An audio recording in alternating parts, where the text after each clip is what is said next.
Mr. Vinu approached a bank with a proposal for term loan, and that proposal was rejected straight on face. And you know what was the reason?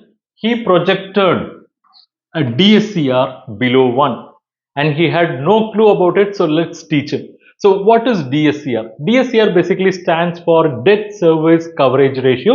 So this ratio measures the cash accrual that are available for servicing the loan, which is interest plus principal in the given year, and this ratio will be calculated for all the years for the entire loan period.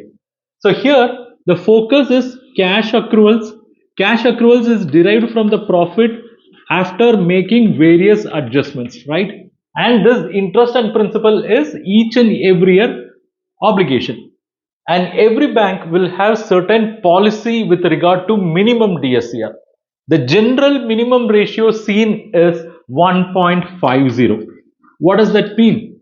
If the DSCR is 1.50, it means for every 1 rupee of obligation, that business is generating a cash accrual of 1 rupee 50 paise. So after paying 1 rupee, they will be left with surplus of 50 paise, which can be used for meeting their day-to-day operations, or it can be used for any other productive activities in the business.